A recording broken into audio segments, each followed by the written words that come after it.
Саламатсыздар,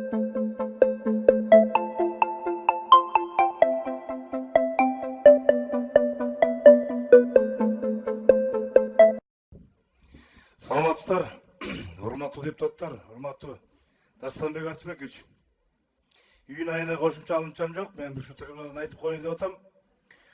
Мына өзүңөр көрүп атасыңар, бир эмес эки жолу жогорку кеңеш чимкирикке айландык. Коомчулукта сөз кылып атат. Бул жогорку кеңешинде унчукпай эле отура береби? Мына сизге төрага катары кайрылып коеюн. Туйгуналыны өңүң жакпайт дегенде эмне кылды? Ваше лицо мне не нравится деп каткырды публично. Аны журналисттер талап жеп кое баштады. Экс-президентибиз урматтуу жогорку кеңешти чимкирик деп улам айтып атат. А биз унчукпай отурабыз. Сиз биздин укукту коргошуңуз керек. Дастан Артыбекович, сиз төрагасыз. Адам сөз сүйлөгүчө сөз адамдын кулу дейт. Сөз ооздон чыккандан кийин адам сөздүн кулу дейт. Ооздон чыккан сөзгө жооп берсин, сиз жоопкерчилик сураңыз. Мен жогорку кеңештин атынан айтып атам. Жерде чимкириктер жок. Какырыктар жок. Кыргыз элинин элиталары отурабыз. Саясий элиталар отурат. Ошон үчүн сөздү абайлап сүйлөш керек. Чоң рахмат. Рахмат, Сулайманов Бирбол.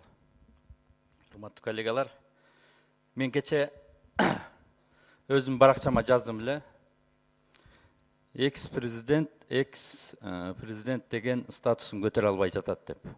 Окудуңуздар болуш керек.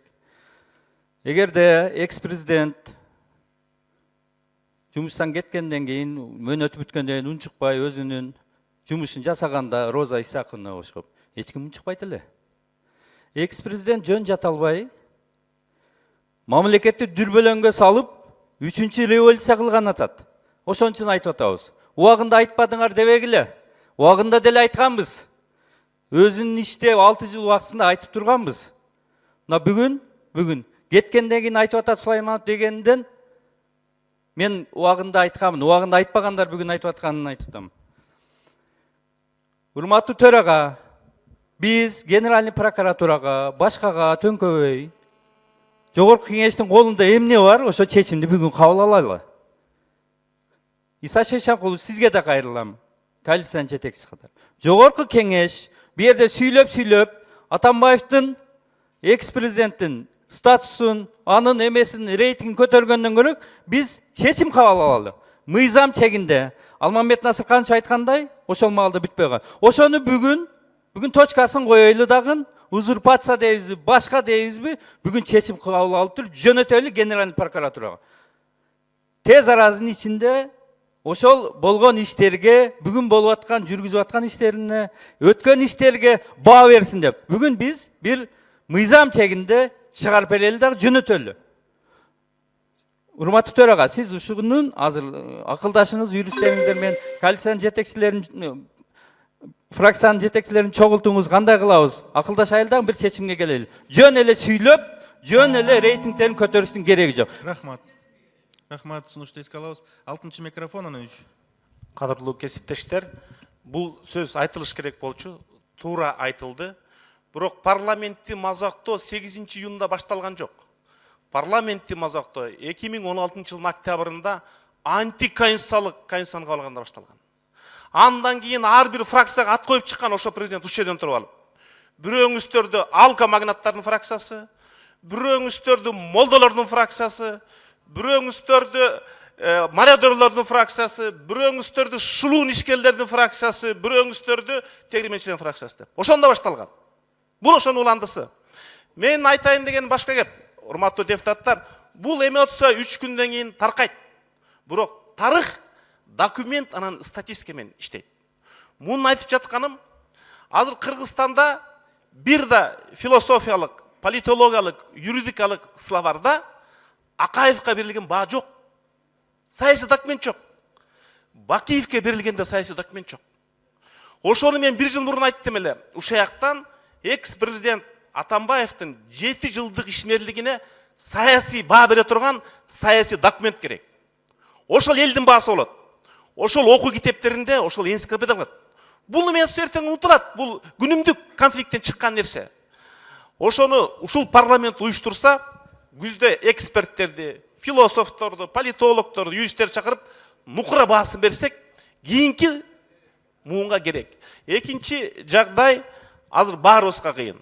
Азыр Атамбаевка да кыйын, азыркы президентке да кыйын, оппозицияга да кыйын, өкмөткө да кыйын, парламентке да кыйын.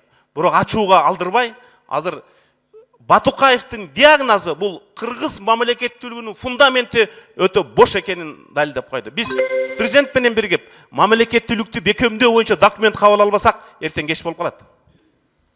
Üçüncü mikrofon. После нашего выступления в качестве реплики выступила наша коллега Ирина Карамушкина. Хочу ей ответить. Я поддерживаю вас как женщину и уважаю. Но в том плане, что вы защищаете того человека, который узурпировал власть, который занимался политическими гонениями, который покровительствовал коррупционных проектах. Я не могу вас поддержать. Почему вы тогда не говорили Атамбаеву? Почему вы сейчас не спросите, откуда он стал мультимиллионером? Тогда вы ответьте нам. Вы говорите о судах. Далеко ходить не надо. Здесь за спиной у нас сидит бывший судья Курманкул Зулушев. Почему вы у него не спросите, как по нашему делу выносилось решение? Как на него давилось? И после того, как они вынесли оправдательное решение, они освободили его от занимаемой должности. Была угроза их семьям. Курманкул Зулушев и Медер Сатиев. Почему вы об этом не говорите? Урматтуу калайык калк. Мына бизди актаганда Курманкул Зулушев, Медер Сатиев. Алмаз Атамбаев куугунтуктап бизди актаган үчүн ушул эки сотту куугунтуктап иштен алып салган. Эмне үчүн ошондо кыйкырып айтпады? Эмне үчүн ошондо акыйкаттык жөнүндө айтпады? Бүгүнкү күнү ошол судьянын бирөөсү дагы деле эч жака ишке кире албай жүрөт. Эгерде ишенбесе, алыска барыштын кереги жок. Курманкул Зулушев ошол кезде судья ушул аркабызда отурат. Сурагыла ошондон, урматтуу журналисттер. Ирина Юрьевна, сураңыз ошондон. Ал айтып берет бардын, кандай куугунтукталганын, кандай заказ кылганын, кандай үй бүлөсүн коркуткандыгын. Ошондуктан сөздү айтарда абайлап айтсак. Рахмат. Биринчи микрофон. Анан эки. Саламатсыздарбы, урматтуу коллегалар, урматтуу төрага. Биринчиден төрага сизге сын. Эмне үчүн 10 мүнөт мыйзам, регламент мыйзам 10 мүнөт берсек, сиз 15 мүнөткө чейин бердиңиз. Бул мыйзам бузууга сиздин укугуңуз жок. Экинчиден, мен урматтуу мырзалар, силерге кайрылып кетким келет. Албетте, ар бир адам чыгып сүйлөөгө укугубуз бар. Бирок мен абдан мага ыңгайсыз, себеби дегенде ушул 6 жыл мамлекетти башкарганда бир гана Атамбаев жалгыз иштеген эмес. Атамбаевдин башкаруусунда азыркы ортого чыгып сүйлөгөндөр, ушул палатада отургандардын бардыгыбыз бийликте турганбыз. Аны моюнга алышыбыз керек. Ошол убакта кандай коррупциялык схема болобу, ошол убакта кандай мыйзам бузуулар болобу, ошону бардыгыбыз чогуу аткарганбыз. Себеби дегенде ошо бийликте турган убакта, ошол убакта эмне үчүн ушундай нерсени көтөрүп айткан эмеспиз? Азыр эми бийликте түшкөндөн кийин ошол убакта мына азыр элдин баары билип турат, коомчулук көрүп турат. Атамбаевдин төбөлөгүндөгү адамдар азыр бүгүнкү күнү башкача сүйлөп атат. Ошол убакта Атамбаевди төрөктөп алып бизди жолотпой аткандар азыр башкача сүйлөп атат. Бул мырза адамдарга такыр жарышпайт. Мындай кылганча, мен ошондуктан айткым келет. Эгерде биз Атамбаевдин убагында мыйзам бузулган болчу болсо, коррупциялык ишмерлик кеткен болчу болсо, анда биз ушул палатада отуруп, бардыгыбыз депутат болуп, комитеттен чечим кабыл алып бергенбиз, жогорку кеңештен мыйзам кабыл алып бергенбиз, ошого кол көтөргөнбүз, анда бардыгыбыз бирдей жооп беришибиз керек. Эмне үчүн жоопкерчиликти бир адам тартыш керек? Бардыгы бирдей тартыш керек. Ошондон мен айткым келет, давайте ортого келип алып бир адам канча калагандын кереги жок.